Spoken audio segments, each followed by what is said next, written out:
Hello everyone, graph theory के lecture number 9 में आज हम करेंगे डाइजेक्स्ट्रा एल्गोरिथम फॉर वेटेड ग्राफ। तो सबसे पहले हम देखते हैं वेटेड ग्राफ क्या होता है। नॉर्मली ग्राफ्स में हम क्या करते हैं, वर्टिसेस को रिप्रेजेंट करते हैं v1, v2, v3 से एंड एजेस को बोलते हैं हम e1, e2, e3। लेकिन वेटेड ग्राफ में क्या होता है, वेटेड ग्राफ में हम एजेस को नंबर दे देते हैं, नंबर से डिफाइन करते हैं। जैसे 1 ए से बी डी का 2, एजेस की e1 e2 की जगह हम उनको एक नंबर असाइन कर देते हैं और वो नंबर नॉन नेगेटिव इंटीजर होता है। ओके, तो देखते हैं वेटेड ग्राफ क्या है।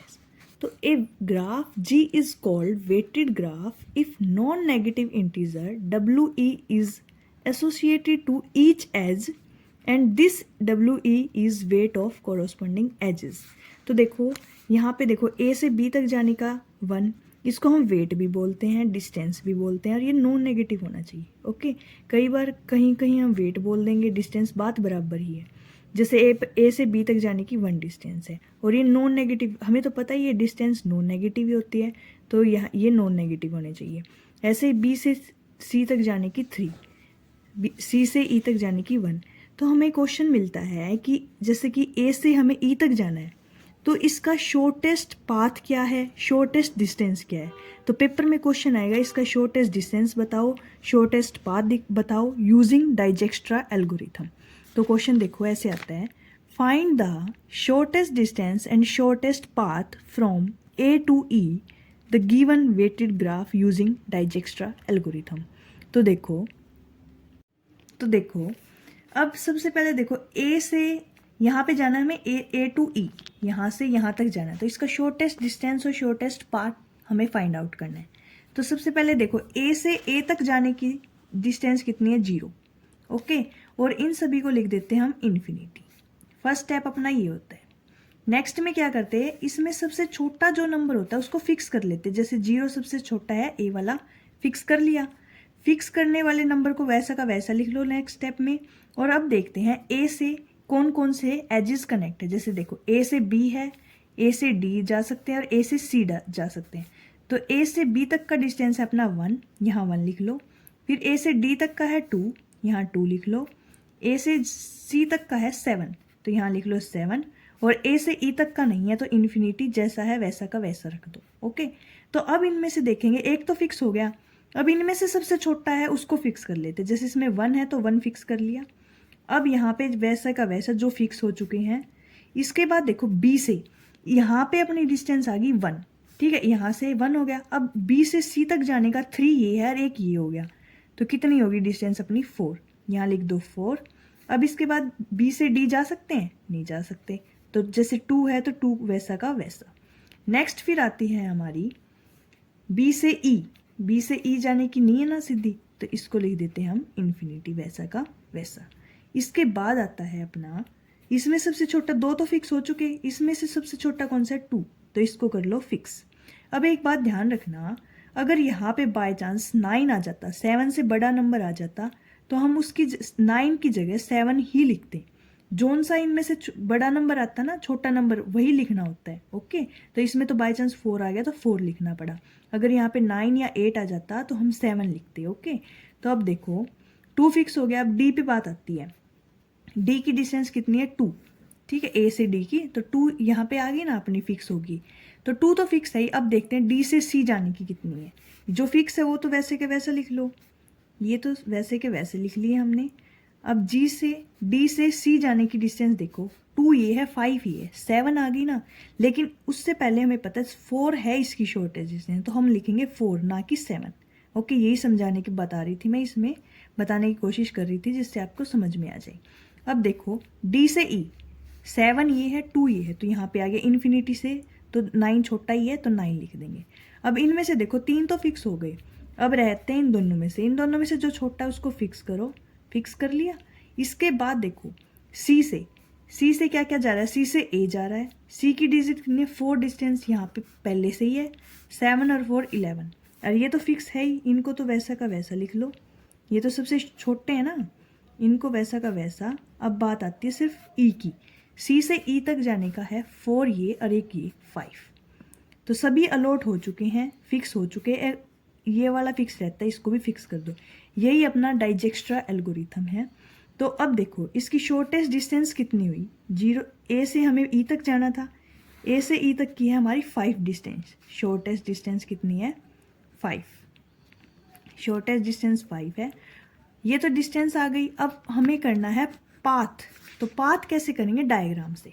देखो इस ग्राफ से, इसमें देखो इसकी डिस्टेंस कितनी, ए से ई तक यहाँ से जाने की 7 और 2 9, लेकिन हमारी तो शॉर्टेस्ट डिस्टेंस 5 है। तो यहाँ से देखो ए बी सी और ई, 1 3 और 1, 3 1 4 5। तो ये वाली हमारी जो पाथ हुई ना, यहाँ से ए से बी, बी से सी, जो ये हुई ना ए से बी, बी से सी और सी से ई, इसकी कितनी आ गई, ये आ गई 5। तो ये हमारी शॉर्टेस्ट पाथ और शॉर्टेस्ट डिस्टेंस है। नेक्स्ट में देखो उसमें अच्छे से समझ में आएगा। और ये तो हमारा था डायरेक्टेड ग्राफ जिसमें डायरेक्शन गिवन ना हो, ठीक है। और ये देखो ये नॉन डायरेक्टेड ग्राफ था, इसमें डायरेक्शन गिवन नहीं थी। अब देखो डायरेक्टेड ग्राफ जिसमें डायरेक्शन गिवन हो, तो उसमें हम कैसे करेंगे इसको। तो यहाँ से देखो इसमें भी ऐसे ही ए से बी तक जाना है हमें और फाइंड करनी है shortest distance, shortest path using Dijkstra algorithm. तो देखो ए कहाँ पे है, यहाँ पे। सबसे पहले तो ए का 0 ही है, अपने खुद से तो डिस्टेंस 0 ही है, और सभी के साथ इन्फिनिटी या नॉट डिफाइन लिख लो, ठीक है। नॉट डिफाइन हो गया। अब देखो जो फिक्स है, ये छोटा है तो सबसे फिक्स है, तो यहाँ पे वैसा का वैसा लिख लो। अब देखते हैं ए से कौन कौन से कनेक्ट है। देखो ए से ई जा रहा है, ए से सी जा रहा है और ए से बी। ए से बी की कितनी है 5, ए से सी की कितनी है 3 और ए से ई की कितनी है 2। लेकिन ए से डी की कितनी है, एक भी नहीं है, हमें पता नहीं है, तो इसको लिख लो वैसा का वैसा नॉट डिफाइन। अब देखो इनमें से सबसे छोटा कौन सा है, 2 है, ये तो फिक्स हो चुका है। इसके बाद ये आता है। अब ई की बारी, हम पहुंच गए यहाँ पे और ये 2 फिक्स हो ही चुका है पहले से। अब ई से देखो, एक तो बी जा रहे हैं हम, सी के पास जा रहे हैं और डी के पास। तो डी से देखते हैं, 2 ये है 4 ये है, तो डी पे जाने की 6 हो गई अपनी डिस्टेंस, डी पे जाने की 6 डिस्टेंस हो गई। ये जो फिक्स हो चुके हैं वो वैसे के वैसे लिख लो यहाँ पे, ठीक है। अब देखते हैं सी तक, 2 ये है 2 ये है, सी की जगह 4 आ गया, लेकिन हमें पहले से ही पता है 3 इसका है, तो हम यहाँ पे 4 की जगह 3 लिखेंगे, ओके। तो अब देखो ई से बी जाना है, 6 ये और 2 ये 8। तो इनमें से सबसे छोटा कौन सा है, 3। तो इस 3 को फिक्स कर लेंगे। जो फिक्स हो चुके हैं उनको वैसा का वैसा लिख दो पहले। अब देखते हैं सी पे पहुँच चुके हैं ना हम, सी पे, तो सी पे यहाँ पे 3 आ गया। अब सी से कौन कौन से कनेक्ट, एक तो डी है और एक बी, क्योंकि ये वाले तो है नहीं, ये तो वहाँ से थे बस। तो देखो 3 से 2 5, डी पे जाने का 5 है अपना, और यहाँ पे जाने का 4 बी पर, 4 हो गया। अब इनमें से छोटा कौन सा है, 4 है, 4 को फिक्स कर लेते हैं। अब यहाँ पे आ गए हम। अब यहाँ से देखो जो फिक्स हो चुके हैं वो वैसे के वैसा लिख दो। एंड यहाँ पे देखो डी तक जाने का, बी से डी कहाँ है, ये 6 ये है, 6 + 4 10 हो गया। लेकिन हमें पहले ही पता है ये 5 पहले आ चुका, तो ये यही छोटा होगा सबसे, तो 10 की जगह हम लिख देंगे 5। और इसमें ये सभी फिक्स है, तो ये वाला लास्ट बच के ये भी फिक्स हो जाएगा। यही था अपना डाइजेक्स्ट्रा एल्गोरिथम। तो अब हमें जाना है, ए से ई जाना था ना, या ए से डी जाना था, चलो ए से ई जाना है हमें, ए से डी, यहाँ पे ए से डी जाना है, क्योंकि ए से ई तो हमें पता ही है 2 ही मिलेगा। ए से डी का शॉर्टेस्ट पाथ कितना हुआ, देखो 5 ही आया। तो 5 तो ये तो अपना आ गया शॉर्टेस्ट डिस्टेंस, शॉर्टेस्ट डिस्टेंस। अब हम करते हैं पाथ। 5 तो डिस्टेंस आ गया। अब देखते हैं 5 किसका आ रहा है। तो यहाँ से देखो ए से 2 और 6 आ रहा है, ये तो नहीं हो सकता। अब यहाँ से देखते हैं जाके, यहाँ से तो 5 6 7 8, ये भी नहीं है। अब यहाँ से देखते हैं, ए से सी जाएंगे 3 और 2 ये 5, तो जाएंगे हम ए से सी, सी से डी, ये हमारा आ गया पाथ, शॉर्टेस्ट पाथ। क्योंकि इनके काउंट करने के बाद डिस्टेंस कितनी आ रही है, 5। तो ये था हमारा शॉर्टेस्ट डिस्टेंस और शॉर्टेस्ट पाथ फाइंड करने का यूजिंग डाइजेक्स्ट्रा एल्गोरिथम। मैं आशा करती हूँ आपको समझ में आया होगा। Thank you for watching this video.